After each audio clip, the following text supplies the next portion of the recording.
Olá a todos do nono ano.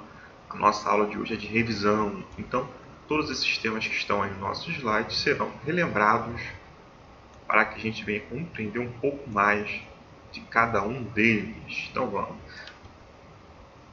Bom, nos nossos primeiros vídeos falamos sobre os regimes totalitários, ou seja, governos que foram ditaduras, fascismo na Itália, nazismo na Alemanha. Ambos foram governos ditatoriais. Aí trabalhamos com algumas definições de autoritarismo e totalitarismo. O autoritarismo é quando se tem um abuso de autoridade, quando se vai além da autoridade que a pessoa tem. E o totalitarismo é quando a vontade do Estado prevalece, ou seja, o fascismo e o nazismo foram totalitários. Por quê? O Estado, o governo centralizava todas as questões. Não se tinha liberdade de expressão, não se tinham jornais que viessem questionar o governo, não se tinham partidos políticos que fossem contra eles, e etc. E a própria economia também era controlada por esse Estado que era uma ditadura, fascismo e nazismo. Bom, em 1921, de fato, o Partido Fascista foi fundado, porém já tinha-se a ideia fascista desde o século XIX ali na Europa. Porém, a partir do século XX que o partido foi formado. Seu líder ali, no século XX, era Benito Mussolini, que foi o ditador. Então, quais eram as ideias básicas aí desse partido? Primeiro, eles eram de extrema direita, governo muito radical, ultranacionalistas. O que é isso? Tudo que viesse de fora eles não aceitavam, eram xenófobos. Tudo que viesse do estrangeiro, de outro país, não era aceito por eles. Antiliberal, isso significa que eles eram contra esse sistema capitalista, o Estado que deveria controlar a economia, e eles eram anticomunistas, ou seja, o que estava acontecendo na União Soviética. Bom, qual era a situação dessa Itália? E vale lembrar que a Itália lutou junto com a Alemanha, com o Império Austro-Húngaro na Primeira Guerra Mundial, na Tríplice Aliança. Então, a Itália, mesmo tendo mudado de lado em 1915, ela estava numa situação de crise política, social e econômica. Então, esse discurso, essa fala autoritária das ditaduras prometia ali que, de fato, a Itália sairia desse momento de crise que ela estava vivenciando. Só para lembrarmos, em 1929 aconteceu a crise nos Estados Unidos e fez com que o mundo capitalista sentisse esse impacto. Então houve pobreza, desemprego, fome, etc. Tanto na Alemanha, tanto na Itália. Bom, a Alemanha ela foi culpada pela Primeira Guerra Mundial. Foi assinado o Tratado de Versalhes, um documento assinado aí na cidade francesa, que dizia que a culpa de toda a guerra foi da Alemanha. E ela vivia toda essa crise política, social e econômica. Também surgiu lá a figura de Hitler, que foi um ex-combatente da Primeira Guerra Mundial, Adolf Hitler. Ele trouxe esse discurso de intolerância também, ultranacionalista, de extrema direita, antiliberal e anticomunista para os alemães. De modo que a partir de 1933 os nazistas foram convidados, no caso Hitler especificamente foi convidado para ser o primeiro-ministro do parlamento, sendo que antes, a partir de 1930, os nazistas conseguiram ali se dar bem na política porque esse discurso, dizendo que eles melhorariam a situação da Alemanha, começou a ganhar força nessa Alemanha. Então, as pessoas se sentiam representadas por esse discurso totalmente preconceituoso, intolerante, ou seja, um discurso danoso. Está aí uma foto. À esquerda Benito Mussolini, à direita Hitler.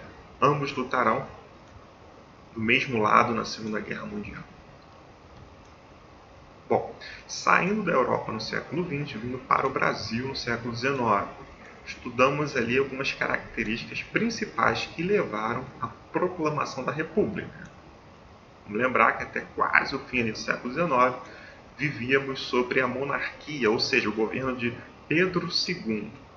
Bom, os conflitos que aconteceram, os cafeicultores deixaram de apoiar Pedro II porque em 1888 a escravidão foi abolida, extinta, e eles queriam ser indenizados pelos escravos que eles libertaram. A Igreja Católica estava proibindo a entrada de maçons na igreja, sendo que Pedro II era maçom. E ele puniu 2 bispos por terem punido outros maçons. Então a igreja também se separou de Pedro II. E os militares, eles queriam maior participação política, já que depois da Guerra do Paraguai, eles começaram a crescer muito, o exército cresceu muito como instituição. Então eles queriam essa maior participação nessa sociedade. Então todas essas questões, todos esses conflitos, nós podemos chamá-los de questão da escravidão, questão religiosa e questão militar. Cafeicultores, Igreja Católica e militares. Essas questões levaram assim à proclamação da nossa República. E o primeiro presidente foi o Marechal Deodoro da Fonseca, com o golpe de 15 de novembro. Foi um golpe porque retirou assim Pedro II do poder e agora os militares e alguns civis vão começar a governar nessa república. Bom, isso aconteceu em 1889. 2 anos após, nós tivemos a primeira Constituição Republicana da história da República. Aí citamos algumas características: voto universal, porém nem todos votavam, as mulheres não votavam, os militares de baixa patente não votavam, analfabetos não votavam e etc. Então esse voto não era tão universal. Não eram todos que poderiam votar. Estado laico, ou seja, o Estado agora é neutro. Não vai ter uma interferência da igreja nos assuntos políticos, porque desde 1530 isso acontecia no Brasil. Agora, a partir desse momento, isso não mais vai acontecer segundo essa Constituição. Houve uma divisão política dos 3 poderes, executivo, legislativo e judiciário, e etc. Também, a gente falou dessa subdivisão que é aí a República Oligárquica, de 1889 até 1894, ali seria a República da Espada, onde tivemos 2 presidentes militares, Marechal Deodoro da Fonseca e Marechal Floriano Peixoto. Agora, de 1894 até 1930, República Oligárquica, onde poucos, oligarquia vem de poucos, governo de alguns, vão governar. Que poucos são esses? São ali os grandes cafeicultores, são os civis do meio rural, onde eles vão governar buscando privilegiar seu grupo social. Está aí uma foto, à esquerda Marechal Deodoro da Fonseca, à direita Marechal Floriano Peixoto, nossos 2 primeiros presidentes. Lembrando que Floriano Peixoto, à minha direita, foi vice-presidente de Deodoro da Fonseca, que renunciou, e Floriano assumiu.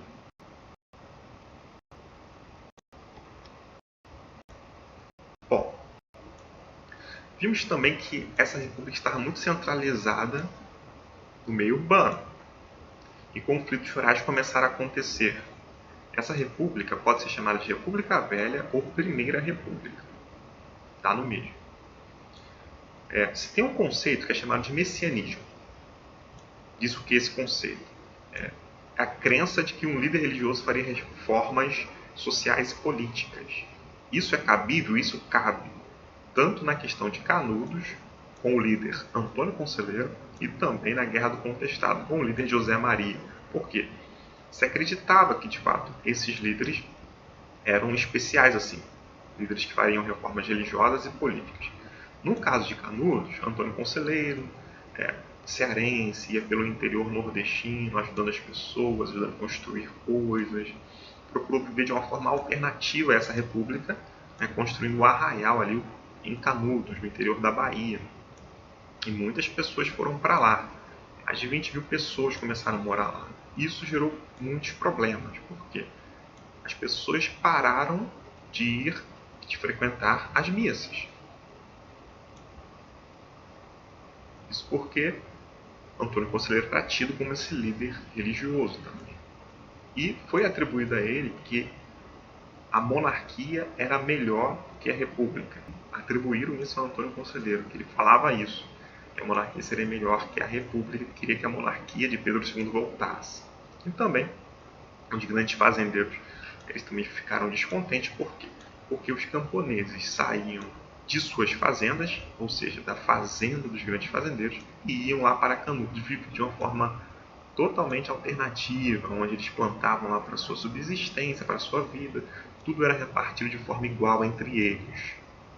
Então o governo federal foi chamado a intervir nessa questão e houve uma guerra. Depois de 4 expedições, o arraial de Canudos, a comunidade de Canudos, foi totalmente destruída. Indo para o sul, a gente teve a Guerra do Contestado.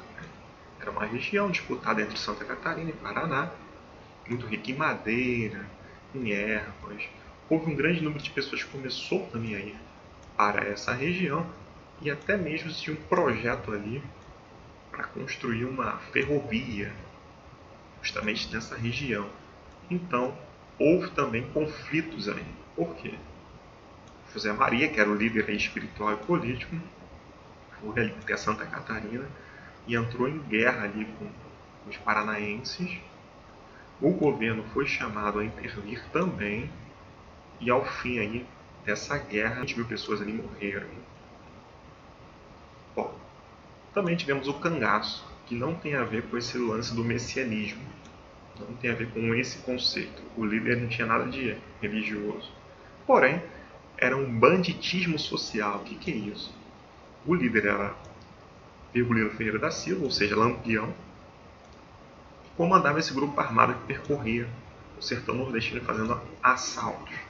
Eles privilegiavam, logicamente, os seus cangaceiros, o seu grupo aí de pessoas que lutavam a favor do cangaço. Então, todos esses conflitos rurais eles surgiram porque eles questionavam e queriam questões mesmo, reformas sociais, políticas e econômicas, porém, através da violência, conflitos urbanos.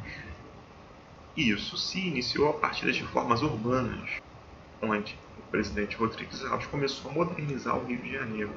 O seu prefeito na época era o Pereira Passos, que tinha a estratégia de bota abaixo, destruir tudo, os cortiços dos trabalhadores, alargando as ruas e tal, trazendo uma obra de modernização. Porém, a casa, a habitação desses trabalhadores, logicamente que foi destruída, e esses trabalhadores passaram a morar em morros. Então, 2 anos depois dessas reformas urbanas, houve a aprovação da lei de vacinação obrigatória contra a varíola. Aí tinha o responsável como líder ali, o médico sanitarista Oswaldo Cruz. Então a população se revoltou contra essa lei de vacinação obrigatória porque já perderam suas habitações, agora eles vão ter que se vacinar, eles pensaram que iriam morrer. Então eles se revoltaram, não queriam tomar essa vacina. Ao todo ali quase 1.000 pessoas foram presas, 30 pessoas morreram porque eles começaram a ir para as ruas, tacar fogo nas coisas, apedrejar e etc. E assim o presidente Rodrigues Alves anulou essa lei obrigatória. Porém, 4 anos depois, em 1908, teve um surto muito pior de varíola e as pessoas foram se vacinar por conta própria.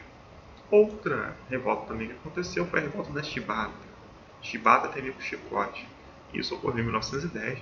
Os marinheiros dos navios dos encouraçados de São Paulo e Minas Gerais se revoltaram contra os castigos físicos, má alimentação, etc. que os marinheiros estavam sofrendo. Só para lembrar que a maior parte dos marinheiros eram descendentes de escravizados, negros e etc. Então, estava muito próximo ali ao fim da escravidão e eles eram maltratados também. Então, o líder foi João Cândido, chamado de Almirante Negro. Ele liderou esse movimento a fim que melhores condições de vida viessem a acontecer para esses marinheiros.